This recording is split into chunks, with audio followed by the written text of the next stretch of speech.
थारैनो बनसुआ जोबस्रांनायनि लामायाव फैगासिनो नामा?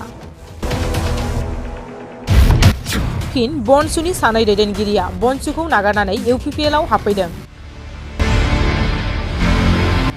बनसुनि दैदेनगिरि बिथांमोना फारि फारियै फैनायनि लामायाव नाथाय खाबु मोनाखै बे बाथ्राखौ बुंदों मिरु लाइमोन गांखं इउपिपिएलनि लेङाइ आफादगिरि फुंखा दैमारिया खौरांगिरिनि सिगाङाव बुंथिदों।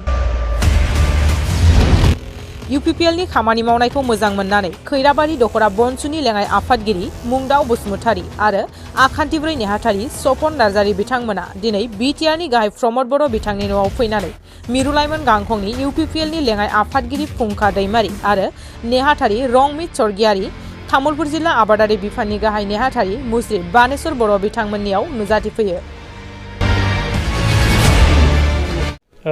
जोबोद गोजोननाय मोनदों आरो जोङो बिथांमोनखौ बरायदों। खैराबारि आनसलिक बनसुनि भाइस प्रेसिडेन्ट मुंदाव बसुमतारी बिथां आरो खैराबारि आनसलिक बनसुनि सेक्रेटारि फर सेक्रेटारिनि सासे सपन नार्जारी बिथां सानैया दिनै चिफ सारनि न'आव फैनानै जोंनि गेजेरजों बिथांमोना जयनिं जाबाय आरो जों बिथांमोनखौ जोङो माने सेन्ट्रेल इउथ इउपिपिएल जानानै जों बिथांमोनखौ बरायदों आरो जोङो बेखौनो खावलायदों बिथांमोननि गेजेरजों जे दिनै जायफ्रा बेबायदि बनसु खालामना दङ आरो बिथांमोननि गेजेराव दिनै जोंनि इउपिपिएलआव फैनो थाखाय गोबां माने बिथांमोना नागिरगासिनो दङ नाथाय बेबायदिनो फैनो स्कपफोरखौ मोनाखै, सुबिदाखौ मोनाखै आरो जों खावलायगोन जायफ्रा गोसो गुदुं जानानै दङ बिथांमोना दा बावैनो थाबैनो हाबफैनांगौ। मानोना दिनै प्रमद बर'नि जि इउपिपिएल दोलोनि सरकार बेयाव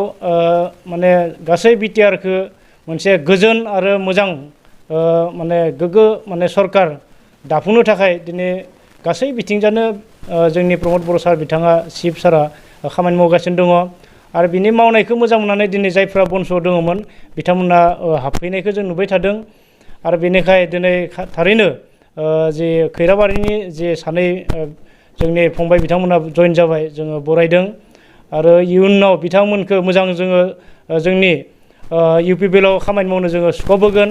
मानोना बिथांमोना हारिनि मोनसे मोजां खामानि मावनो थाखायनो बनसुआव हाबदोंमोन आरो दिनै जों मिथिगौ हारिनि माबा मोनसे मोजां मावनांगौब्ला बिटिआरनि ओनसोलनि मोजां मावनांगौब्ला सरकाराव थानाय जायफ्रा हानजा बे हानजाजों थानानै बिथांमोना गावसोरनि जि माने मोजां मावनो हारिनि मोजां मावनो ओंखारनाय बेखौ मावफुंनो थाखाय बिथांमोना जोंनि गेजेराव बुंफैदों आरो जों बरायदों।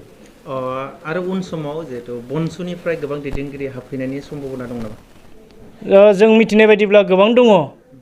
बिथांमोना गासैबो हाबगोन जोङो बिथांमोननिफ्राय जों मिथिदों हाबनो थाखाय आरो गोबां रेडि जानानै दङ नाथाय दिनै बिथांमोना हयथ' हाबनायनि लामाखौ मोनाखै।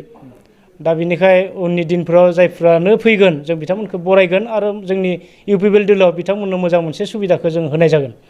बनसुखौ नागारनानै हाबफैनायनि माबाफोर जाहोन दं नामा? बनसुखौ नागारनानै हाबफैनाय जाहोना बेनो बिथांमोना बनसुआव हाबदोंमोन हारिनि मोनसे मोजां खामानि मावनो थाखाय, ओनसोलनि मोजां खामानि मावनो थाखाय आरो जोंनि हारिखौ जौगानायनि खामानि मावनांगौबा दिनै सरकारनि माने जायानो सरकार सालायबाय थादों बे दोलोआव हाबनाया मोजां होननानै बिथांमोना बे मोजां लामाखौ लादों। गिबि गिबियावनो आङो आर'नाइ आरो बड'सा गासै आरो एसएम निउस पर्टेल नोंथांमोनखौ गिबि गिबियावनो आङो आंनि गोसो गोरबोनिफ्राय साबायखर बावहरग्रोबाय। दा जोङो हाबनायानो जाहैबाय जायखिजाया मोनसे ओनसोलाव डेभेलपमेन्ट नागिरनानै डेभेलपमेन्ट गोनांथि जायोबा सरकारनि खाथियाव फैनो गोनां जायो आरो दा आथिखालाव इउपिपिएल सरकार सोलिबाय थानाय हिसाबै जों इउपिपिएलखौ सहाय सहयोग खालामनो होननानै दिनै जयनिं हाबाफारियाव नुजाथिफैदों। बनसुआव आथिखालाव खैराबारि आनसलिकनि भाइस प्रेसिडेन्ट महरै बिबान लानानै दंमोन।